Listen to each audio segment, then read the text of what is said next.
Paul Newman once revealed the 8 most beautiful women of all time. Those blue eyes saw everything. For decades, Paul Newman stood as Hollywood's gold standard of masculine beauty, but it was his assessment of beauty in others that revealed the real depth behind those legendary eyes.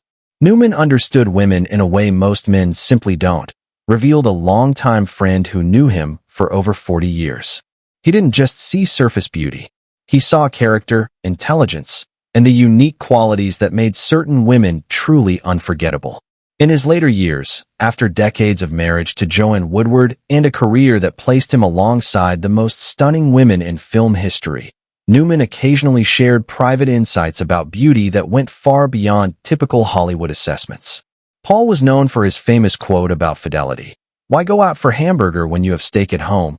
explained a director who worked with Newman on multiple films, but that didn't mean he was blind to beauty around him.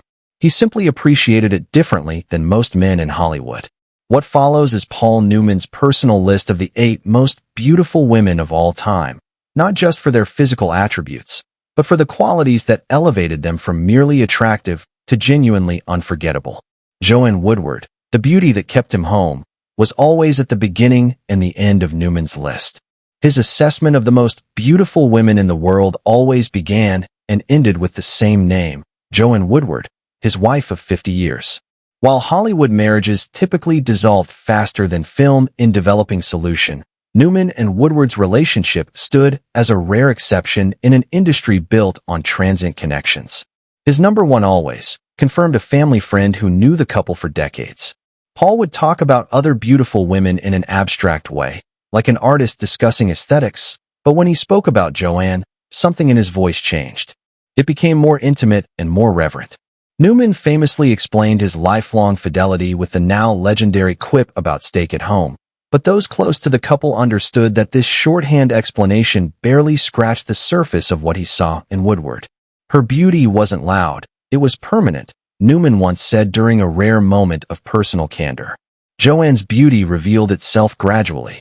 The first time you met her, you thought she was very attractive. The 10th time, you realized you were in the presence of someone extraordinary.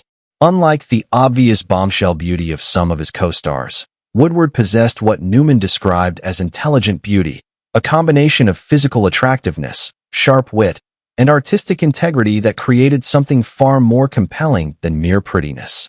She was beautiful without being defined by her beauty, an Oscar-winning actress with extraordinary intelligence.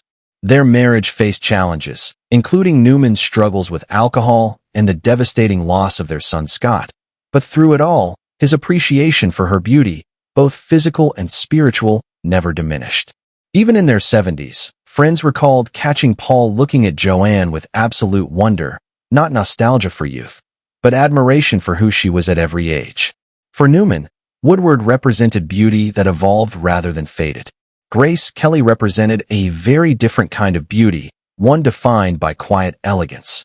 When Paul Newman worked with Grace Kelly in 1958 on The Left-Handed Gun, she was on the verge of leaving Hollywood forever after marrying Prince Rainier III of Monaco.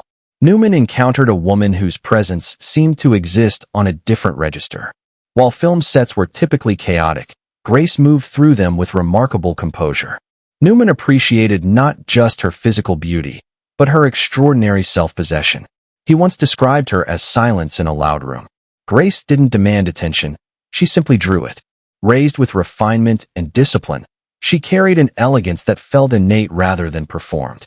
Newman once remarked that she was the only actress who seemed more natural as a princess than as a movie star. What impressed him most was how her beauty remained constant regardless of setting. She looked the same walking through the studio commissary as she did on camera.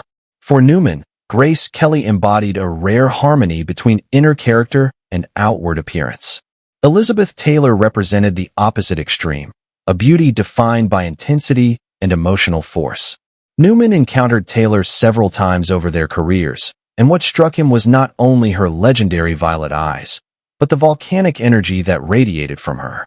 She didn't enter a room, she detonated it.